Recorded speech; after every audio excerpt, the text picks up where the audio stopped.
Innal hamdalillah nahmaduhu wa nasta'inuhu wa nastaghfiruh wa na'udzu billahi min shururi anfusina wa sayyiati a'malina. Man yahdihillahu fala mudilla lahu wa man yudlil falan tajida lahu waliyyan mursyida. Asyhadu an la ilaha illallah wahdahu la syarika lah wa asyhadu anna Muhammadan 'abduhu wa rasuluhu la nabiyya ba'dah. Allahumma salli wa sallim ala nabiyyina Muhammad wa ala alihi wa ashabihi wa man sara ala nahjihi ila yaumiddin tsumma ma ba'd. Kawan-kawan sekalian, pertama sekali marilah selalu kita bersyukur kepada Allah Subhanahu wa taala yang mana oleh Allah selalu melimpahkan rahmat dan hidayahnya kepada kita semua sehingga sampai hari ini, sampai detik ini Allah Subhanahu wa taala masih memberikan kesehatan kepada kita. Allah Subhanahu wa taala masih memberikan kesempatan kepada kita guna sama-sama kita melangkahkan kaki kita ke rumah Allah yang mulia ini dan duduk di majlis ilmu sebagaimana Rasulullah sallallahu alaihi wasallam mengatakan dalam hadisnya, man salaka tariqan yaltamisu fihi ilman sahalallahu lahu bihi tariqan ilal jannah. Barang siapa yang menempuh, kata Rasulullah sallallahu alaihi wasallam, suatu jalan. Maksud jalan di sini yaitu jalan menuntut ilmu, maka Allah Subhanahu wa taala akan mudahkan bagi mereka masuk ke dalam syurganya Allah Subhanahu wa taala. Mudah-mudahan majlis kita yang kecil ini menjadi sebab Allah Subhanahu wa taala mudahkan kita masuk ke dalam syurganya Allah Subhanahu wa taala. Amin ya rabbal alamin. Makanya kita harus berniat ketika dari rumah menuju ke rumah Allah ini dan duduk di majlis ilmu harus penuh dengan keikhlasan sehingga setiap langkah kaki kanan kita Allah Subhanahu wa taala angkat derajat kita dan setiap langkah kaki kiri kita Allah Subhanahu wa taala hapuskan seluruh dosa-dosa kita. Salawat berikan salam kalau pula kita sajikan ke pangkuan alam baginda Rasulullah sallallahu alaihi wasallam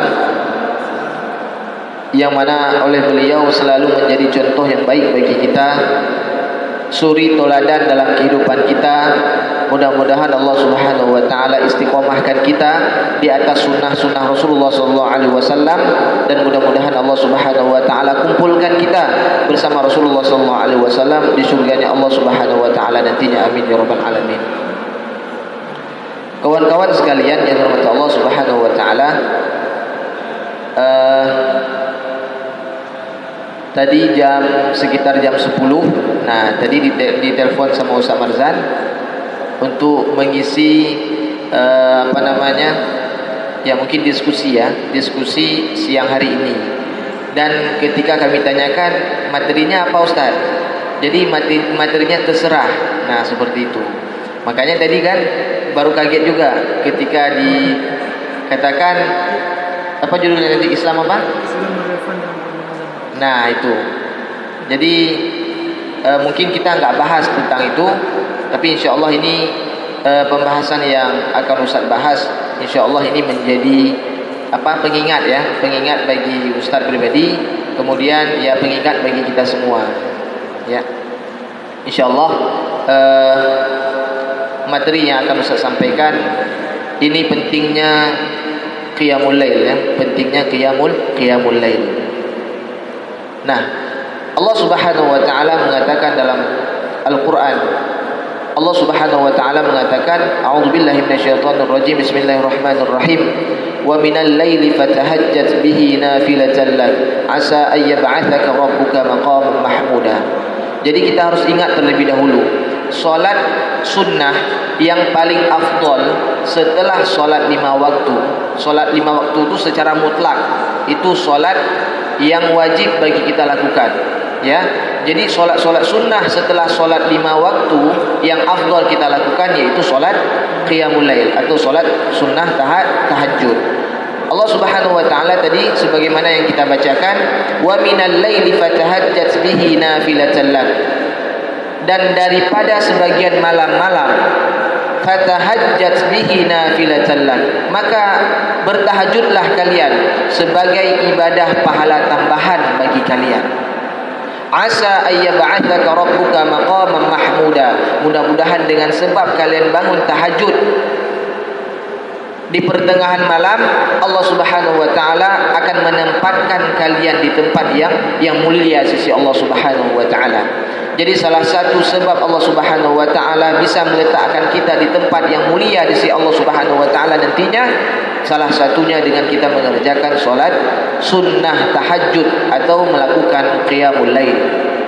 Kemudian hadis yang kedua, kemudian ayat yang kedua, sebagaimana Allah Subhanahu wa taala mengatakan dalam surah Az-Zumar, innal muttaqina fi jannati wa 'uyun.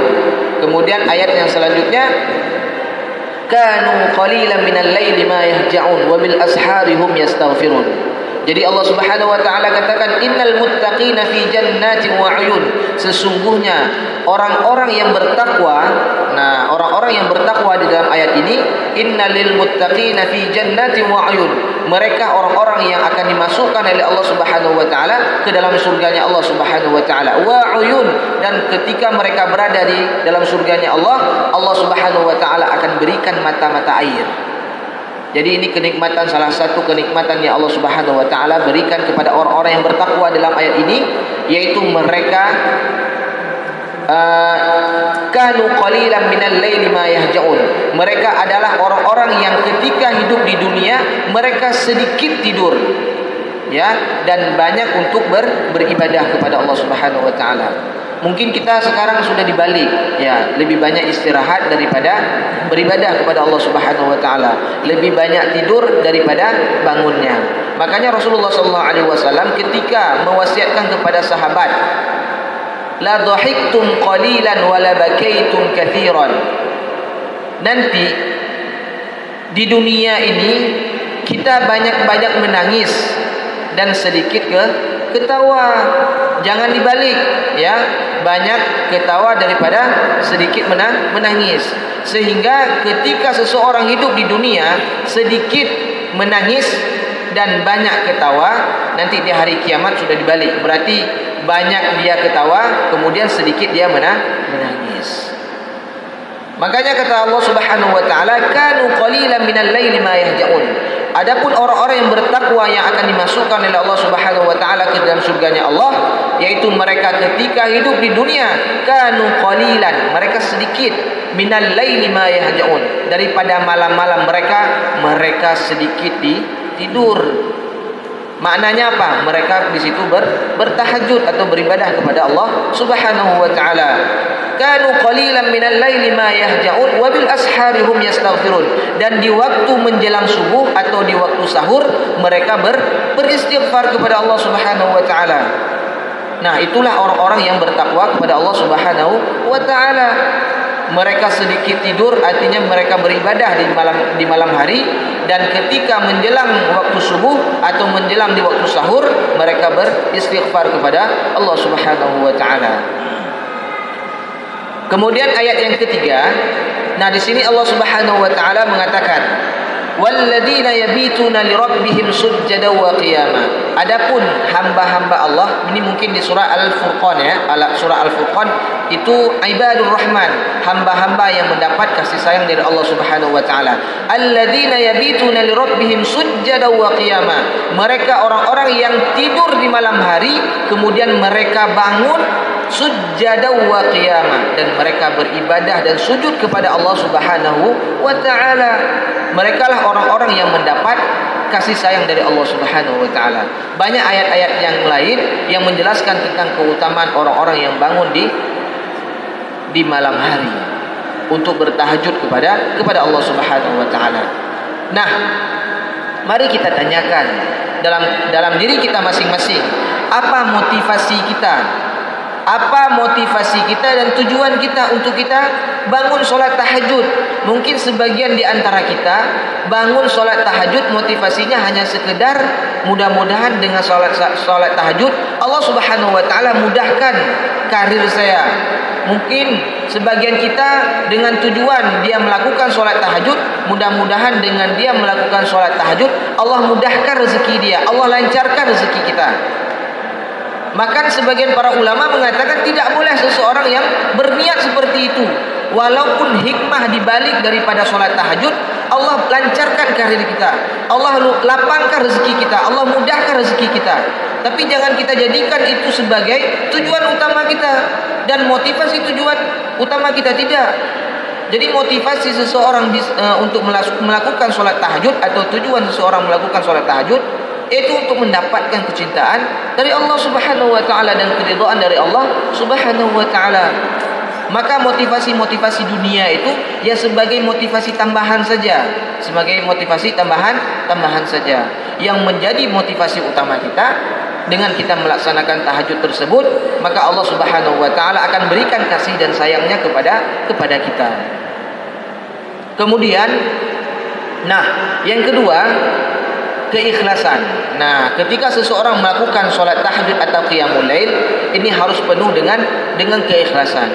Bahkan keikhlasan ini salah satu dari dua syarat diterima atau ditolaknya suatu ibadah yang dia lakukan kepada Allah Subhanahu wa taala. Jadi ada dua syarat. Apapun ibadah yang kita lakukan kepada Allah Subhanahu wa taala harus memenuhi dua syarat tersebut. Yang pertama, al-ikhlasu lillahi taala, yaitu ikhlas. Sebagaimana Allah Subhanahu wa taala menyebutkan dalam surat apa? Al-Bayyinah. Apa kata Allah Subhanahu wa taala? Wa ma umiru illa liya'budullaha mukhlishina lahuddin. Dan tidak aku suruh kepada hambaku untuk beribadah kepadaku kecuali dengan penuh keikhlasan. Sebenar apapun ibadah kita, sekhusyuk apapun ibadah kita, kalau tidak ada dilandasi oleh sifat keikhlasan, maka ibadah tersebut akan ditolak oleh Allah Subhanahu wa taala dan tidak diterima oleh Allah Subhanahu wa taala. Maka syarat yang pertama harus ikhlasul lillahi taala. Dan syarat yang kedua, al-mutaba'ah. Al-mutaba'ah itu sesuai dengan perintah dan tuntunan yang dicontohkan oleh Rasulullah sallallahu alaihi wasallam. Makanya Aisyah, istrinya Rasulullah sallallahu alaihi wasallam. Jadi istri Rasulullah itu banyak ya, istri Rasulullah itu banyak. Jadi istri Rasulullah itu Aisyah mengatakan, "Man 'amila 'amalan laisa 'alaihi amruna fa huwa raddun." Barang siapa yang mengerjakan suatu amalan, kata Rasulullah, yang tidak ada dasarnya, yang tidak pernah dicontohkan oleh Rasulullah SAW, maka amalan tersebut akan ditolak. Misalnya ada orang yang ahli abid atau ahli ibadah, karena melihat sholat subuh ini hanya sekedar 2 rakaat, kemudian dia tambah, 2 rakaat ini sedikit sekali, dia tambah 4 rakaat. Kira-kira sholatnya diterima atau tidak? Tidak. Sekhusyuk apapun, seikhlas apapun, tapi karena dia lakukan tidak sesuai dengan tuntunan yang diajarkan oleh Rasulullah, maka ibadah tersebut juga akan ditolak oleh Allah Subhanahu wa taala. Jadi apapun ibadah yang kita lakukan harus terpenuhi 2 syarat tersebut. Yang pertama apa tadi? Al-ikhlasu lillahi ta'ala. Yang kedua al-mutaba'ah, sesuai dengan tuntunan yang diajarkan oleh Rasulullah sallallahu alaihi wasallam. Memang apalagi sholat tahajud ini perlu usaha yang keras. Bukan karena mengharap dunia ya, mengharap dunia. Jadi harus penuh dengan keikhlasan. Itu yang kedua. Yang ketiga, jadi ibadah itu supaya menjadi kebiasaan memang harus kita paksakan. Memang ibadah itu di awal-awal memang harus kita paksakan, sehingga sesudah dia menjadi kita paksakan, nanti akhirnya sudah menjadi kebiasaan. Bahkan Rasulullah SAW katakan kepada seorang sahabat, "Wahai sahabat, jika anakmu berumur 7 tahun, perintahlah kepada mereka untuk melakukan sholat. Dan jika mereka berumur 10 tahun, maka apa yang disuruh oleh Rasulullah? Suruh pukul.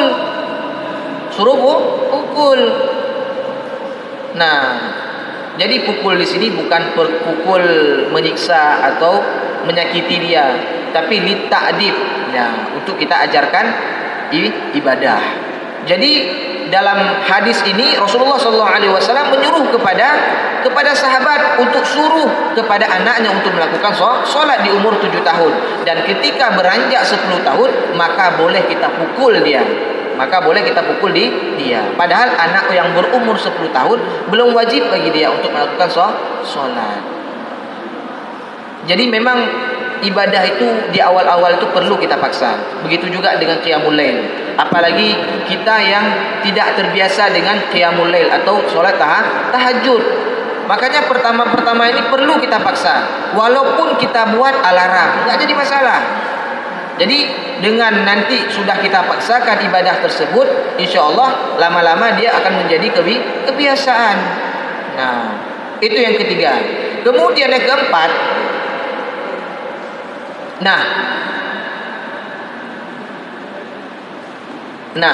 yang keempat adalah karena perintah dari Allah Subhanahu wa taala, sebagaimana Allah Subhanahu wa taala mengatakan dalam surah Al-Muzammil, ya ayyuhal muzammil qumil laila illa qalila. Ini perintah yang Allah Subhanahu wa taala suruh kepada Nabi Muhammad. Ya ayyuhal muzammil, wahai orang-orang yang berselimut. Maksud di sini adalah Rasulullah sallallahu alaihi wasallam. Qumil laila illa qalila, wahai orang-orang yang berselimut, wahai Rasulullah sallallahu alaihi wasallam, bangunlah di malam hari illa qalila, walaupun sedikit, hanya bisa solat 2 rakaat enggak jadi masalah. Nah, di sini panggilan buat Rasulullah sallallahu alaihi wasallam, bukan panggilan buat kita. Kita sudah yakin bahwasanya Rasulullah sallallahu alaihi wasallam orang yang paling dijamin oleh Allah Subhanahu wa taala masuk ke dalam surga. Kemudian Rasulullah SAW sudah diampunkan seluruh dosa-dosanya. Ma taqaddama min dzambi wa ma ta'akhkhar. Sebagaimana Allah Subhanahu wa taala menjelaskan dalam surah Al-Fatah, "Inna fatahna laka fatham mubina liyaghfira lakallahu ma taqaddama min dzambi wa ma ta'akhkhar." Sesungguhnya Rasulullah SAW sudah dihapuskan dosa-dosanya yang telah berlalu dan dosa-dosa yang akan datang. Tapi kenapa juga Allah Subhanahu wa taala masih menyuruh kepada Rasulullah sallallahu alaihi wasallam untuk melakukan salat tahajud? Padahal Rasulullah orang yang sudah dijamin masuk surga. Orang yang sudah diampunkan dosa-dosanya, dosa yang telah berlalu dan dosa yang akan datang. Tapi kenapa Rasulullah masih disuruh untuk melakukan salat tahajud? Kita orang yang belum dapat jaminan masuk surga. Sudah ada jaminan masuk surga kita? Jaminan masuk neraka udah ada. Dah kan? Nah, jaminan masuk surga belum ada. Kita apakah sudah mendapatkan jaminan diampunkan seluruh dosa kita? Tidak. 10 orang kata Rasulullah SAW, orang yang sudah dijamin masuk surga. Ya. Sahabat Rasulullah termasuk 4 Khalifah Rasyidin, ya. Kemudian nanti masuk 6 lagi daripada kalangan sahabat. Itu mereka 10 orang yang sudah dijamin masuk surga. Apakah 10 orang sahabat yang sudah dijamin masuk surga, apakah sudah mereka mendapatkan jaminan dijauhkan dari siksaan dari api neraka? Tentu tidak. Makanya tetap Abu Bakar solat, Umar juga solat. Ibadah mereka, solat sunnah mereka tegakkan. Kemudian puasa sunnah mereka lakukan. Padahal mereka udah mendapatkan jaminan masuk surga. Bahkan dalam satu hadis itu dijelaskan, suatu malam Aisyah itu pernah melihat Rasulullah SAW sedang solat tahajud, solat qiyamul lail. Nah, ketika itu Aisyah melihat bahwasanya kaki Rasulullah SAW saking lamanya beliau berdiri sampai kaki Rasulullah bengkak. Sampai Aisyah bertanya kepada Rasulullah SAW, "Ya Rasulullah, wahai Rasulullah SAW, untuk apa kamu beribadah sampai kakimu bengkak?" Apa kata Rasulullah SAW? "Afala akuna 'abdan syakura?" Bukankah aku tidak bisa menjadi hamba-hamba yang selalu bersyukur kepada Allah Subhanahu wa taala? Itu Rasulullah, orang yang sudah dijamin masuk surga, tapi ibadahnya sampai kaki Rasulullah itu bengkak. Pernah enggak kita sholat sampai kaki kita itu bengkak? Belum ya? Belum. Kalau sholat tarawih saja, kalau imamnya sudah lama, sudah mulai mengeluh. Kapan rukuknya nih? cari masjid yang cepat selesai. Nah, itu kebiasaan kita.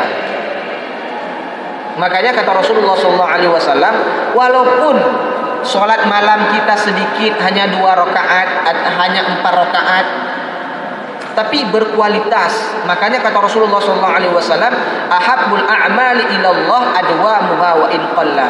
Jadi amalan yang paling dicintai oleh Allah Subhanahu wa taala adwamuha, yang kontinu, wa in qalla, walaupun sedikit.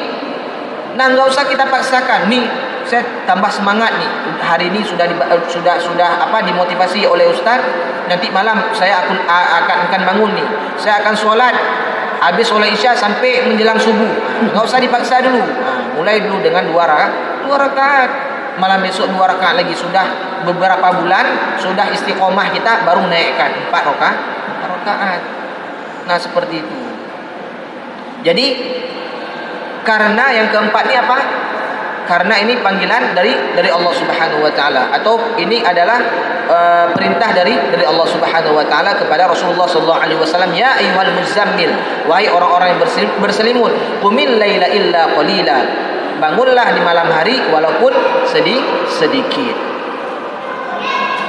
Kemudian yang selanjutnya, nah, Rasulullah SAW tidak pernah meninggalkan solat tahajud walaupun Rasulullah dalam keadaan sakit. Rasulullah tidak pernah meninggalkan. Nah, solat tahajud kata Rasulullah SAW dalam hadisnya, salatul lail matna matna, fa in khashiya ahadukumus subha fa'autir biwahidah. Solat malam itu 2 rakaat dikerjakan. Fa in khasyiya ahadukumus subha fa'autir biwahidah. Jika kalian takut dan khawatir akan masuk waktu subuh, azan subuh, maka tutuplah solat malam kalian dengan melakukan solat sunnah witir. Solat sunnah witir itu paling sedikit 1 rakaat. 3 rakaat boleh, 5 rakaat pun boleh. Silahkan, nggak jadi masalah. Makanya ada 2 solat yang Rasulullah SAW tidak pernah meninggalkan.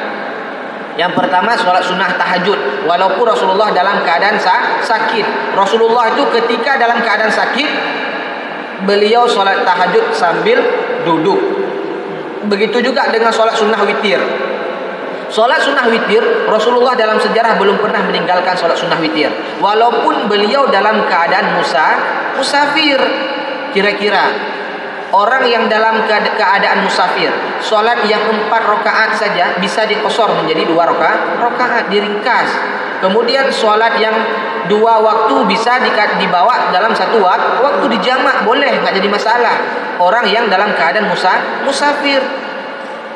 Artinya apa?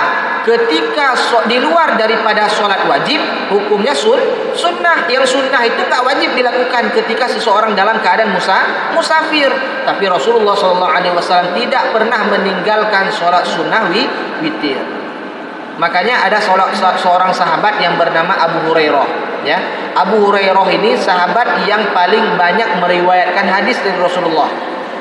Nah, jadi Abu Hurairah ini orang yang paling banyak meriwayatkan hadis dari Rasulullah SAW. Nah, ketika itu Abu Hurairah ini saking sibuknya menulis hadis-hadis yang didengarkan dari Rasulullah SAW, akhirnya kadang-kadang Abu Hurairah ini nggak sempat melaksanakan sholat sunnah witir di malam hari. Kemudian Abu Hurairah bertanya kepada Rasulullah, wahai Rasulullah, aku ini kan setiap malam menuliskan hadis-hadis yang aku dengarkan darimu, wahai Rasulullah. Dan kadang-kadang aku tidak sempat melaksanakan sholat sunnah witir di malam hari. Apa kata Rasulullah SAW? Ausani khalili an talas. Jadi Rasulullah memberikan wasiat kepada Abu Hurairah dengan tiga perkara. Salah satu di antaranya, wa an utira qabla an anam. Hendaklah dia melakukan sholat sunnah witir sebelum dia tidur. Nah, makanya sunnahnya, kalau memang kita khawatir dan tidak bisa dan yakin kita tidak bisa bangun di malam hari, maka setelah sholat isya, sholat sunnah ba'diyah. Setelah sholat sunnah ba'diyah, sholat sunnah witir. Nggak jadi masalah. Sholat witir itu memang afdolnya di akhir waktu. Sholat penutup di malam hari. Tapi kalau kita khawatir dan tidak bisa bangun di malam hari, maka sebelum kita tidur kita solat sunnah witir. 1 rakaat boleh, 3 rakaat boleh, 5 rakaat pun boleh, nggak jadi masalah. Ustaz, kalau seandainya saya sudah solat sunnah witir sebelum tidur, tiba-tiba jam 2 malam terbangun lagi. Terbangunlah lagi, bukan nonton bola tapi melakukan solat sunnah. Apa yang saya lakukan? Kan solat witir sudah, Ustaz. Solat witir kan sebagai solat penutup. Apakah saya boleh bangun dan solat sunnah lagi, Ustaz? Tentu jawabannya boleh saja, enggak jadi masalah. Langsung solat 2 rakaat atau 4 rakaat atau 6 rakaat atau 8 rakaat atau beberapa rakaat terserah. Intinya sebelum azan subuh. Apakah harus ditutup kembali dengan solat sunnah witir, Ustaz? Kira-kira jawabannya apa? Tidak, karena Rasulullah SAW katakan dalam hadisnya, la witrana fil lailah, tidak boleh melaksanakan solat sunnah witir dalam satu malam 2 kali.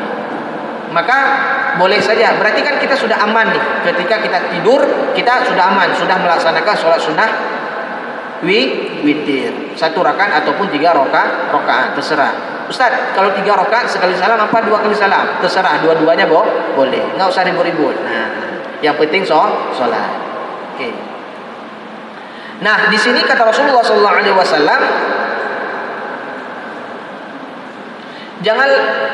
Rasulullah SAW di sini dalam hadisnya, janganlah kami meninggalkan bangun malam, karena Rasulullah SAW tidak pernah meninggalkannya jika beliau sakit atau malas, maka beliau sholat sambil duduk. Maka Rasulullah SAW ketika dalam keadaan sakit tetap melaksanakan sholat tahajud dalam keadaan duduk. Ya, makanya kita usahakan setiap malam itu bisa kita sholat tahajud.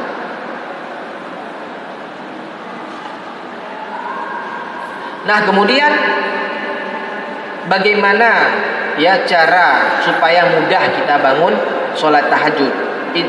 Berarti kita harus bersihkan dulu hati kita. Manusia ini tidak akan luput dari kesalahan dan dosa dan kemaksiatan. Sebagaimana Rasulullah SAW mengatakan dalam hadisnya, kullu bunu Adam khata'un wa khairu khata'in at-tawwabun. Jadi kata Rasulullah, kullu bunu Adam, setiap anak cucu Adam itu pasti berbuat kesalahan, dan setiap orang yang berbuat kesalahan yaitu orang yang segera bertaubat kepada Allah Subhanahu wa taala dan beristighfar, meminta ampun kepada Allah Subhanahu wa taala. Kenapa Rasulullah, nih yang tahu boleh jawab ya. Kenapa Rasulullah SAW mengatakan kullu bunu Adam khata'? Apa bahasa Arabnya orang yang salah? Salah khati. Kenapa dikatakan dalam hadis tersebut khata'? Kalau orang yang dusta apa? Orang yang sering berdusta apa? Sekali-sekali dia berdusta. Apakah kadzib? Apa beda kadzib dengan kadzab? Apa bedanya? Musailamah al-kadzib apa Musailamah al-kadzab? Al-kadzab. Nah, di situ kan pakai sirah mubalaghah. Berarti karena terlalu sering dia berbohong, makanya dikatakan kadzab. Kalau sekali-sekali berbohong, kadang-kadang jujur. Nah, ini kan masih ada di antara kita nih kan. Nah, itu dikatakan kadzib. Dalam hadis ini, kullu bunu Adam, seluruh anak cucu Adam itu khata'un. Khata' ini orang yang selalu berbuat salah. Kita ini enggak luput dari kesalahan dan dosa. Ada hari ini di antara kita yang tidak berbuat salah? Ada? Berarti nabi dia. Ada? Nggak ada kan? Tetap kita berbuat salah. Nah, wa kullu khata'in at-tawwabun wa khairu khata'in at-tawwabun. Sebaik-baik orang yang melakukan kesalahan yaitu dia segera bertobat kepada Allah Subhanahu wa taala. Selama Allah Subhanahu wa taala masih membuka pintu taubat bagi kita, segera kita bertobat. Ya, sebagaimana Allah Subhanahu wa taala katakan dalam surah At-Tahrim, ya ayyuhalladzina amanu tubu ilallahi taubatan nasuha. Wahai orang-orang beriman, bertobatlah kalian dengan taubatan nasuha. Makanya Ustaz, saya udah berjanji hari ini, saya enggak akan mengulangi lagi Ustaz. Misalnya ada di antara kita ada yang main chip nih. Ada. Alhamdulillah. Misalnya ada yang main chip. Dia berjanji, Ustaz saya besok enggak main lagi. Tiba-tiba khilaf dia. Khilaf. main lagi chip, segera dia minta ampun kepada Allah Subhanahu wa taala. Insyaallah Allah tetap pasti memberi ampunan kepada dia. Makanya sebaik-baik orang yang berbuat kesalahan segera minta ampun kepada Allah Subhanahu wa taala. Kalian tahu Rasulullah dalam satu hari itu, kan kita udah jelaskan tadi, Rasulullah itu orang yang tidak pernah berbuat salah. Rasulullah itu maksum. Maksum itu orang yang tidak pernah berbuat salah. Tapi Rasulullah dalam satu hari itu beristighfar dan meminta ampun kepada Allah dalam hadis itu 70 kali. Bahkan dalam riwayat yang lain Rasulullah beristighfar dalam satu hari sebanyak 100 kali. Itu Rasulullah, orang yang tidak pernah berbuat salah, orang yang sudah dijamin masuk surga. Dalam satu hari dia meminta ampun dan beristighfar sebanyak 100 kali. Ustaz tanya dulu, ada yang dah beristighfar sampai 100 kali? Hah? Kalian enggak ada salah? Enggak ada melakukan kesalahan kalian? Kenapa kita enggan? Kenapa kita enggan untuk beristighfar kepada Allah Subhanahu wa taala? Saking banyaknya dosa kita. Coba diperhatikan. Saking banyaknya dosa kita, dari bangun tidur sampai kita tidur lagi, saking banyak dosanya kita, tetap Allah panggil kita dengan kata-kata yang lembut. Allah tidak panggil kita, wahai orang-orang pendosa, tidak. Wahai orang-orang yang melakukan zina, tidak. Wahai orang-orang yang selalu berkata yang kotor, tidak. Tetap Allah katakan, panggil kita. Apa kata Allah Subhanahu wa taala? Qul ya ibadiyalladzina asrafu, wahai hamba-hambaku yang melampaui batas. Masih Allah mengatakan, memanggil kita dengan kata-kata yang lembut. Orang-orang yang melampaui batas, la taqnatu min rahmatillah, jangan pernah kalian berputus asa dari rahmat Allah. Ketika kita terjerumus dalam kesalahan, maka segera kita bertobat kepada Allah Subhanahu wa taala. Makanya salah satu supaya kita mudah untuk bangun tidur, bangun tahajud, maka bersihkan dulu hati kita. Makanya di sini Hasan Al-Basri mengatakan, seseorang hamba yang berbuat dosa, maka dia akan sulit baginya untuk bangun malam dan puasa di siang hari. Makanya kan sesuatu yang baik itu tidak akan pernah bersatu dengan sesuatu yang jelek. Betul atau betul? Betul. Nah, makanya Imam Syafi'i, tahu kalian Imam Syafi'i? Enggak. Tahu? Ada? Tahu kalian Imam Syafi'i? Gimana kenalnya?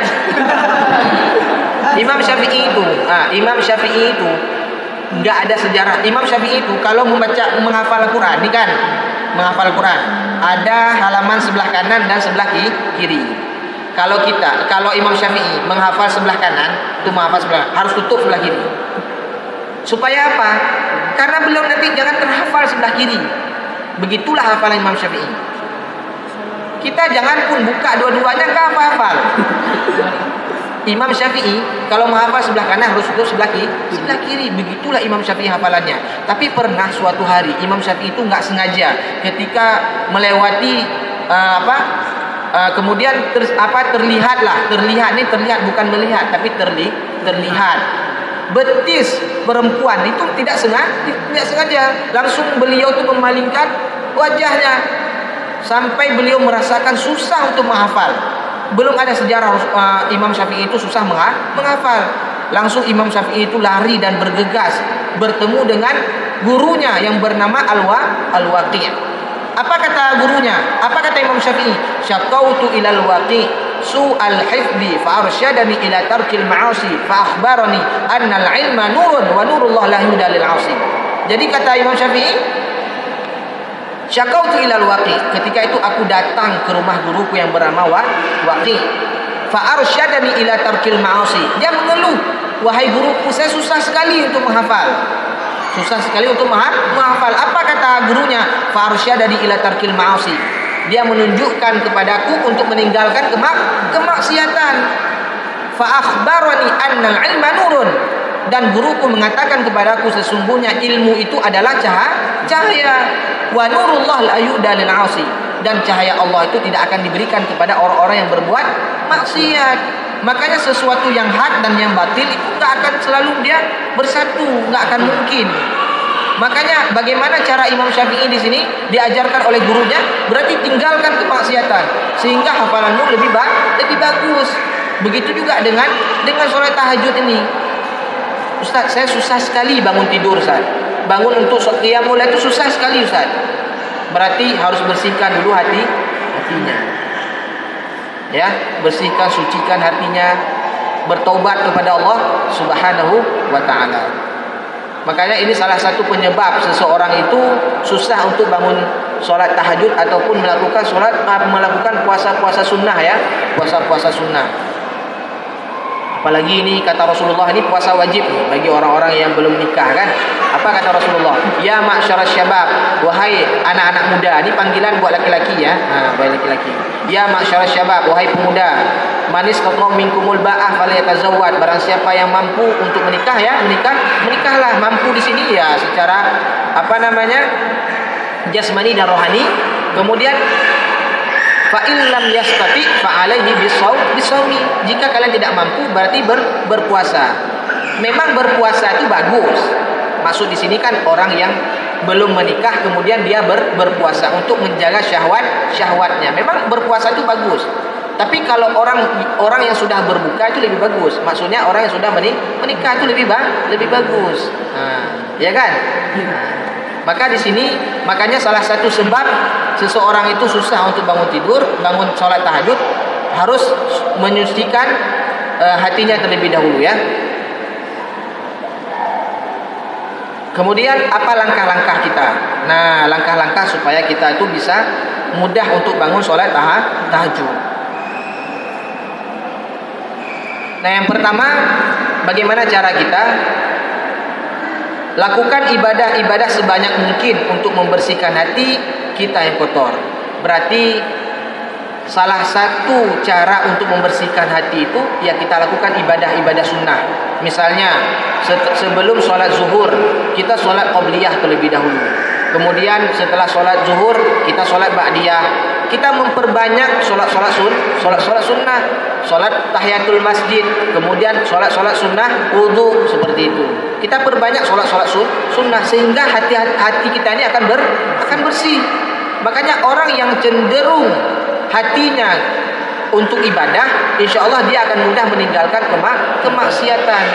Contoh, ya, ini contoh. Seseorang yang sedang dalam keadaan berpuasa. Nah, ini misalnya kita ibaratkan di bulan Ramadan. Nah, biasanya kan orang yang sedang berpuasa cenderung hatinya melakukan ibadah. Jika tertinggal sholat sunnah qobliyah saja, hatinya itu gundah, khawatir, karena dia dalam keadaan berpuasa. Coba lihat orang yang tidak berpuasa, ketika dia tidak bisa melakukan sholat berjamaah di awal waktu, biasa saja hatinya. Tapi orang berpuasa, dia cari itu. Nih, hari ini ada rezeki, saya akan cari nih. Dicari orang yang membutuhkan rezeki tersebut. Nah, begitu juga orang yang dia berpuasa cenderung dia tidak berkata-kata sesuatu yang jelek ataupun sesuatu yang dosa. Karena astagfirullah, saya ini lagi dalam keadaan berpuasa, nggak boleh saya bohong. Walaupun nanti ada juga yang bohong setelah berbuka puasa. Nah, setidaknya apa? Orang yang sedang berpuasa cenderung hatinya untuk melakukan ibadah. Makanya di sini cara bagaimana mudah kita membersihkan hati, ya sebanyak mungkin kita melakukan sholat sunnah. Banyak sholat sunnah, apalagi sholat sunnah qobliyah fajar, ya. Qobliyah fajar itu kan setelah azan subuh.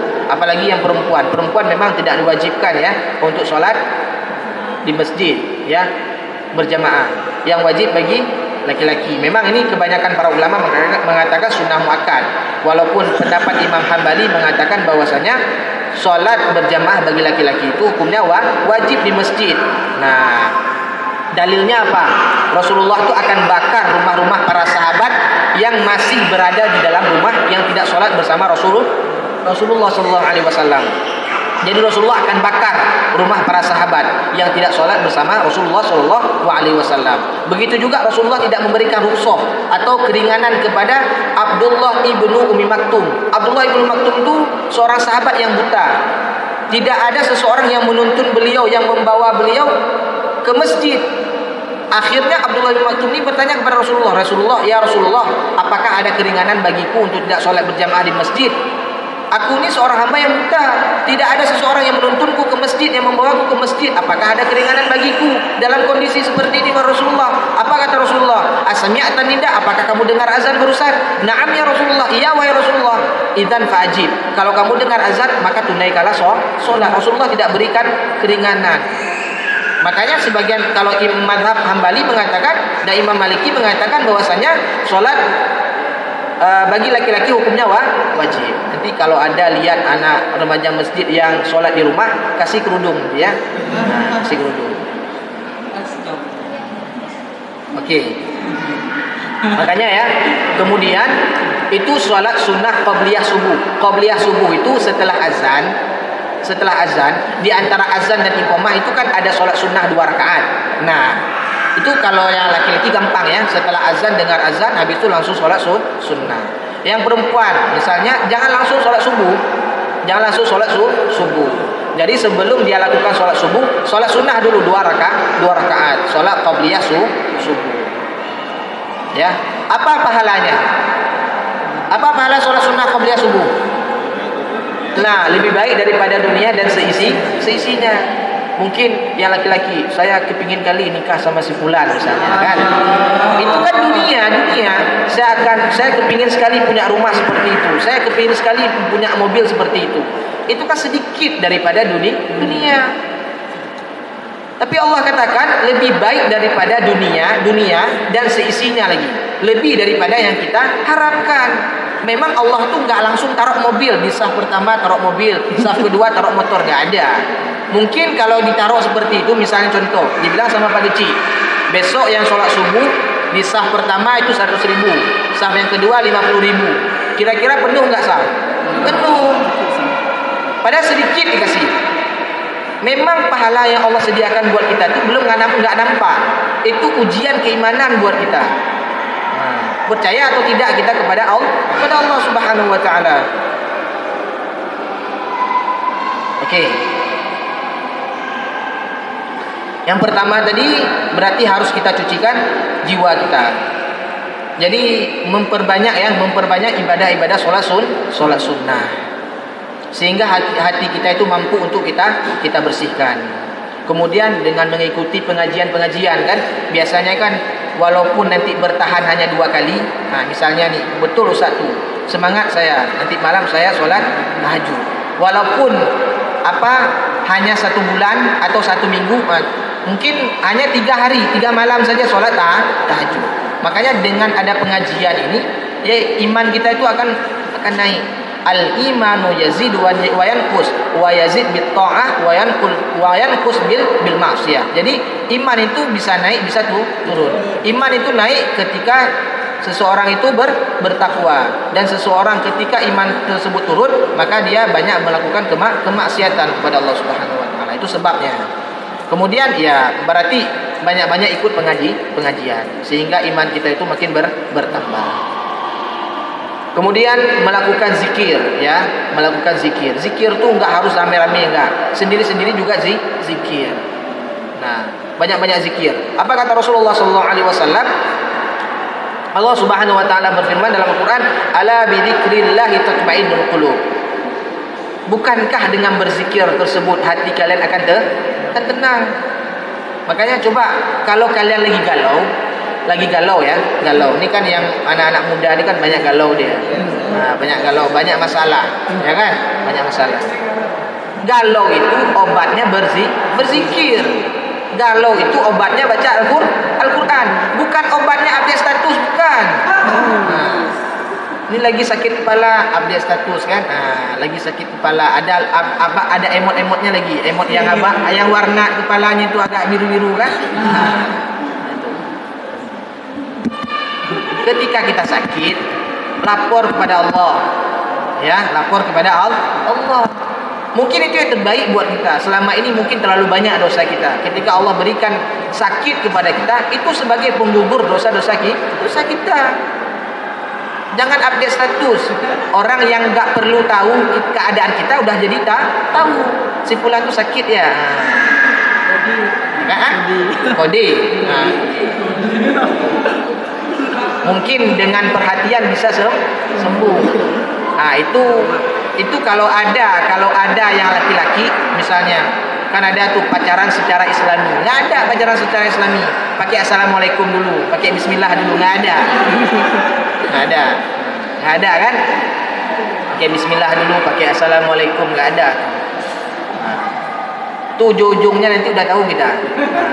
Walaupun nanti dia ingatkan jangan lupa sholat tahajud, jangan lupa baca Al-Quran, itu modus, ya, modus. Itu ujian keimanan bagi perempuan. Tapi ada juga yang perempuan yang menggoda laki-laki. Ada.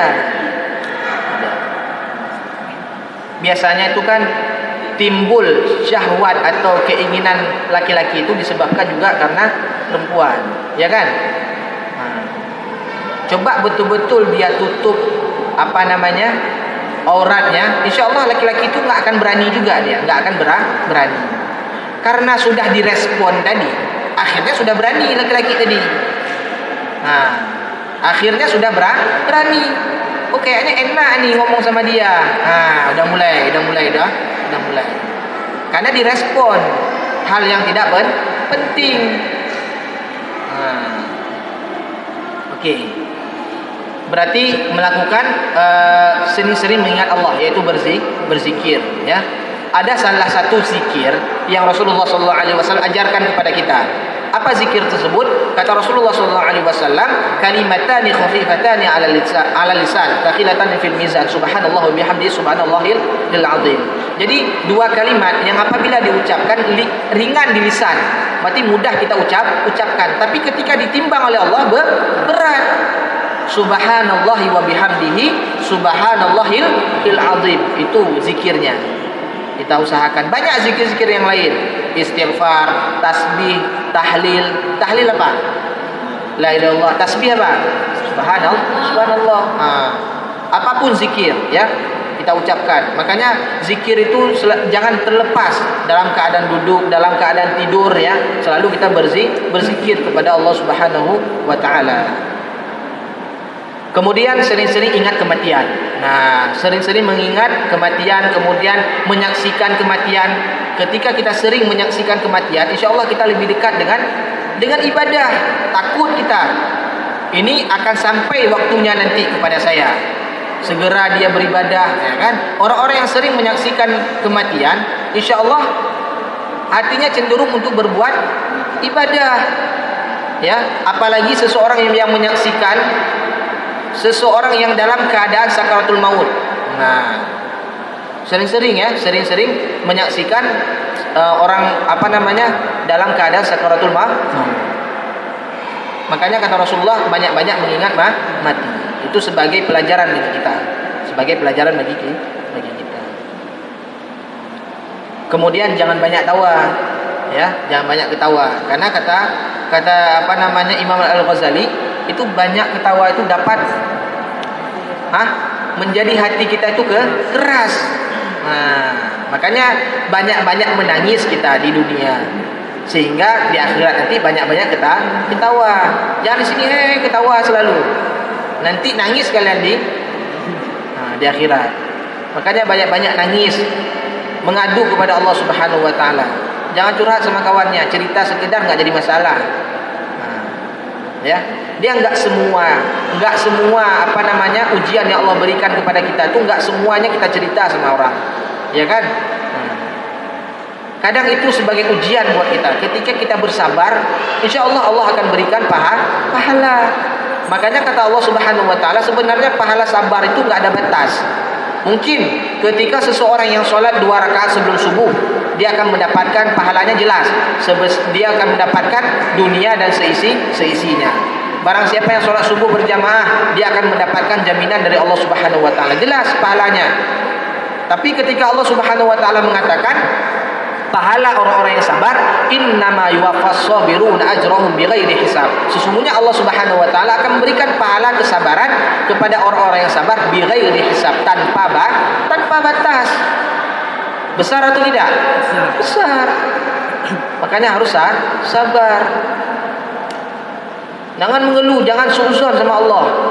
Allah ini selalu kasih musibah kepada saya. Allah selalu berikan ujian kepada saya. Allah, apakah Allah itu enggak sayang sama saya? Masa asa an takrahu syai'an wa huwa khairul lakum wa asa an tuhibbu syai'an wa huwa syarrul lakum. Mungkin yang kalian kira itu baik buat kalian belum tentu baik di mata Allah. Di mata Allah begitu juga sebaliknya. Mungkin yang kalian kira itu jelek buat kalian, kadang itu baik di mata Allah. Mata Allah Subhanahu wa taala. Jangan pernah kita berburuk sangka kepada Allah Subhanahu wa taala. Nah, bagaimana cara kita supaya bisa sholat tahajud itu? Dan kita mulai dengan ibadah siang hari dulu. Ini kan sholat malam ini kan perlu usaha yang besar. Setelah kita tidur, kadang-kadang nggak kebangun lagi. Azan subuh baru kebangun. Berarti kita usahakan dulu, kita ingin menampakkan keseriusan kita untuk bisa bangun sholat tahajud. Kita lakukan dulu ibadah di siang hari. Contoh seperti sholat sunnah duha, sholat sunnah qabliyah zuhur, ba'diyah zuhur, qabliyah asar. Ada qabliyah asar? Hah? Qabliyah asar ada? Enggak ada? Ada. Ba'diyah asar ada? Enggak ada. Enggak ada. Nah, kita biasakan dengan ibadah siang hari. Enggak usah kita paksakan langsung sholat tahajud di malam hari, enggak. Kita biasakan dulu dengan ibadah di siang hari. Dengar kajian seperti itu. Sibukkan diri kita dengan ibadah. Berarti setelah kita melewati ibadah di siang hari, berarti sudah nampak keseriusan kita. Berarti sudah bisa kita untuk bangun sholat tahajud. Nah, kemudian apa hubungan kita serius di siang hari dengan kita bangun sholat tahajud? Ini kita ingin melihat keseriusan kita. Serius atau tidak dia. Makanya dengan ibadah, sibukkan dengan di siang hari itu dengan ibadah. Karena di malam hari ibadah itu lebih susah lagi dan lebih berat. Lebih berat. Berarti bagaimana kita cara melatih? Berarti mulai dulu 2 rakaat. Nah, sholat nanti malam saya usahakan bisa sholat 2 rakaat. Setelah itu tidur lagi, nggak jadi masalah. Sudah 1 bulan 2 rakaat, kayak ini sudah biasa nih saya bangun. Dikit kali 2 rakaat, tambah lagi 4 rakaat. Yang biasa 2 rakaat 5 menit. Berarti ini 2 rakaat ini harus 10 menit. Nah, ini bagaimana 2 rakaat ini harus setengah jam. Ustaz, kalau sholat malam boleh enggak baca Quran? Sambil baca Quran silakan, enggak jadi masalah. Sholat sunnah enggak apa-apa. Kan ada Quran kecil tuh. Buka aja. Kalau bisa di khotam. Sholat tahajud di malam hari itu dengan membuka Al-Quran enggak jadi masalah. Sholat sunnah. Baca terus. Enggak jadi masalah. Nanti ketika dia ruku tutup lagi. Kemudian ketika di rakaat kedua buka lagi. Enggak jadi masalah. Tapi kalau ada Quran besar di depan lebih bagus lagi. Lebih bagus lah. Enggak banyak kita bergerak. Berarti tahap yang pertama apa?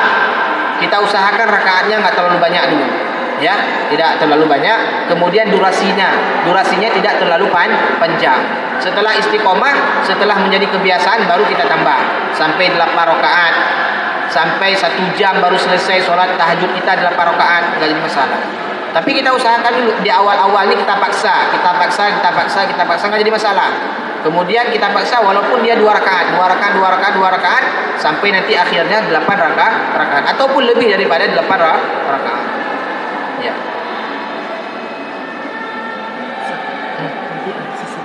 Oke. Insyaallah kita cukupkan sampai di sini. Setelah itu nanti kita diskusikan. Mungkin kalau pertanyaan mungkin banyak nanti ya. Mungkin yang saya sampaikan ini belum butuh. Mungkin yang kalian tanya nanti kan yang dibutuhkan. Insyaallah nanti bisa, kalau bisa usah jawab ya. Ya, kita kembalikan ke moderator. Baik, Masya Allah, luar biasa penyampaian dari Ustaz. Semoga apa yang disampaikan oleh Ustaz itu dapat menjadi pelajaran bagi kita semua dan bisa kita praktekkan dalam kehidupan kita sehari-hari. Nah, selanjutnya kita akan memasuki sesi pertanyaan. Jadi sesi pertama kami buka 2 pertanyaan. Kalau ada yang ingin bertanya silahkan. Mungkin dari akhina atau dari ukhdina yang ingin bertanya silahkan. Ada yang ingin bertanya? Dari ikhwan nih, ada yang ingin bertanya? Mungkin dari ketua, atau kalau enggak dari Uktina yang ingin bertanya, silakan. Nggak ada, alhamdulillah. Kalau enggak ada, alhamdulillah. Masya Allah, masih semangat. Kalau orang yang semangat itu pasti dia mempunyai pertanyaan untuk ditanyakan kepada Ustaz. Berarti nggak semangat nih katanya. Harus ada pertanyaan biar nampak kita semangat. Ayo yang dari ikhwan. Biasanya lelaki ini adalah seorang pemimpin ya. Sebelum Masya Allah luar biasa. Kepada Acik kami persilahkan. Ustaz, ini kan mengenai salat Ustaz. Balik tu 5 paketnya. Ada Ustaz, dia solat Ustaz. Sedangkan dia berbuat maksiat di pacaran itu gimana Ustaz? Solatnya Ustaz. Okey. Solat sambil pacaran gimana? Dan tu dia solat, dia berbuat pacaran lagi. Okey. Solat lagi. Langsung Jawab. Okey. Dia sholat Ustaz, tapi juga rajin pacaran. Dia penghafal Al-Quran Ustaz, tapi juga rajin pacaran. Ada nggak seperti itu? Ada. Orang yang hafal 30 juz, ada juga yang berbuat maksiat, ada. 30 juz dia hafal Quran, luar biasa. Kita berapa juz? Juz 30 ya? Juz 30. Ini 30 juz, betul-betul juz 30 juz. Yang akhwat pun 30 juz, sama-sama hafiz. Karena tadi nggak kuat, setan ini tadi cari cara, akhirnya mereka berbuat maksiat. Jadi seseorang yang melakukan kemaksiatan, bagaimana sholat dia Ustaz? Ya sholat dia tetap sah. Ketika dia sholat sesuai dengan rukun dan syaratnya, tetap sah sholat dia.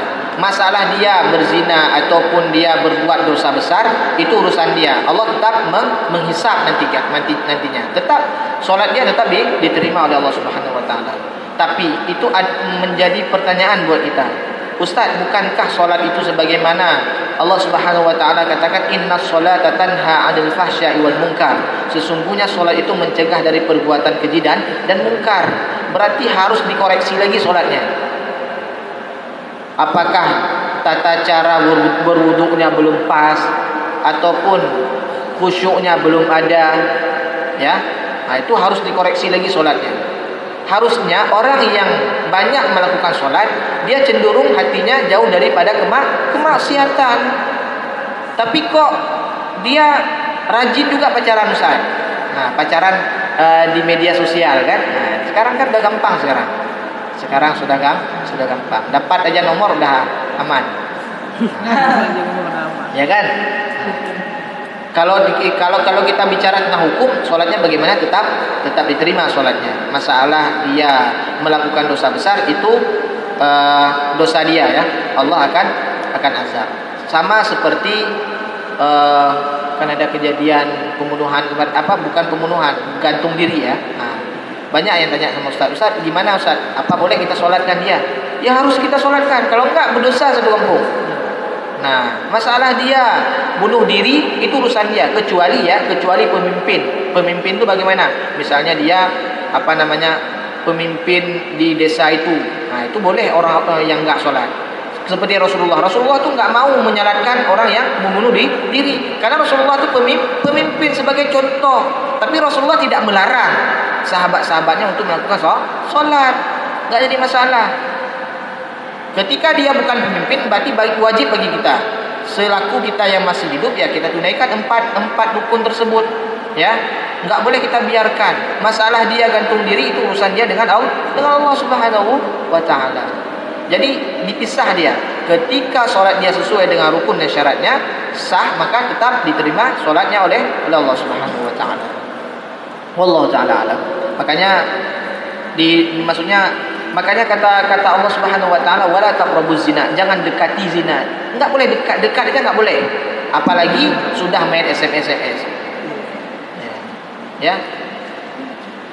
Tunggu aja waktunya. Akan indah pada waktunya. Kalau memang sudah mepet kali, lapor sama Ustaz. Ya. Banyak stok, insyaallah. Siapa yang siap nanti kasih tahu sama Ustaz. Jangan main pacaran-pacaran. Enggak ada pacaran dalam Islam. Ya kan?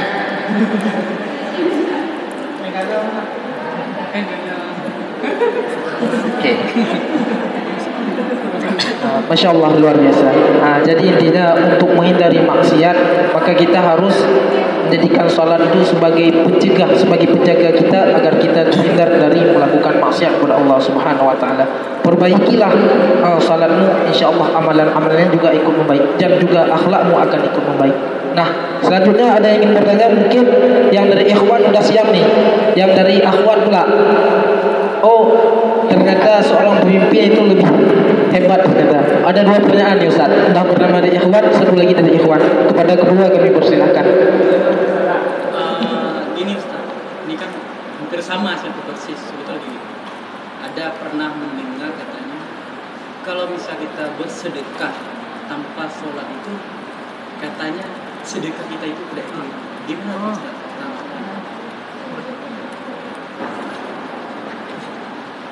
Okey, sedekah memang ya, solat itu kan tiang agama dia. Makanya kata Rasulullah, faman aqamad din waman aqamas shalah faqad aqamad din waman tarakas shalah faqad hadamad din. Barang siapa yang menegakkan solat berarti dia sudah menegakkan tiang agama. Barang siapa yang meninggalkan solat maka dia sudah menghancurkan agama. Begitu juga kata Rasulullah, awwalu ma yuhasabul 'abdu yaumil qiyamah as-shalah. Jadi awalan amal yang paling utama yang akan dihisab oleh Allah Subhanahu wa taala nantinya yaitu salat. Ya. Di sini ketika dia bersedekah tapi dia tidak salat, Ustaz. Kira-kira orang yang enggak salat itu boleh enggak kita bunuh? Dia enggak salat itu apa dia hidup? Kan nak bunuh aja, boleh enggak kita bunuh? Tidak boleh. Begitu juga. Ya.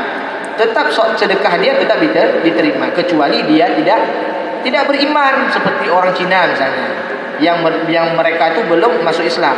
Sedekah apapun sebanyak apapun sedekah mereka tetap tidak diterima karena mereka syarat pertamanya itu walaupun ikhlas mereka betul-betul ikhlas saya di Ustaz. Tapi tetap tidak diterima oleh Allah Subhanahu wa taala karena mereka belum beriman. Tadi kan orang ini sudah beriman dia, cuma karena tidak sholat, tetap sedekahnya diterima oleh Allah Subhanahu wa taala. Makanya kita selalu kalau bisa itu menjadi muzaki, ya. Muzaki itu orang yang memberi zakat. Nah, orang yang tangan di atas. Jangan mustahik. Mustahik itu orang yang menerima terus. Setiap tahun kita mustahik ya.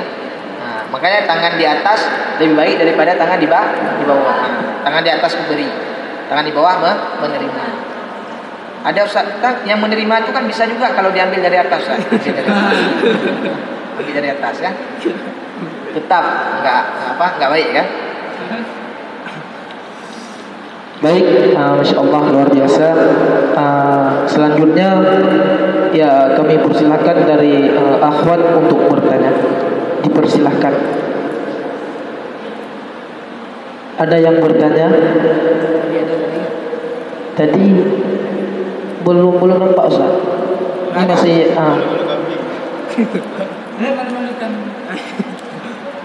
Baik, dari akhwat ada yang bertanya atau kalau enggak dari ikhwan nih, kalau ada yang ingin bertanya silahkan. Karena kita masih ada waktu sedikit lagi. Insyaallah kita bisa beberapa pertanyaan lagi. Ya, silahkan. Oke. Waalaikumsalam.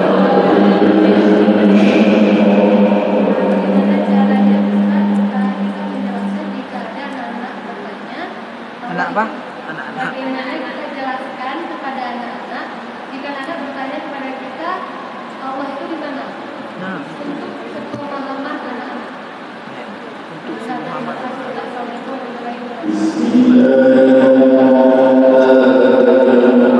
Nah, ini pembahasan pertanyaan ini bisa satu ini harus kita buat lagi kajian ya sebenarnya. Karena salah-salah nanti kita jelaskan. Jadi ini kan masalah akidah, masalah akidah. Jadi salah-salah setengah kita ngomong nanti udah salah pemahaman. Karena ini berkaitan dengan akidah ya, akidah. Memang banyak di sini kita lihat firqah itu kan kelompok-kelompok ya, kelompok-kelompok yang mengatakan Allah. Ada kelompok yang mengatakan Allah itu di atas. Dalilnya apa? Dalilnya Jariyah seorang hamba sahaya yang bertanya, yang Rasulullah SAW bertanyakan, di mana Allah. Kemudian dia menunjukkan ke atas.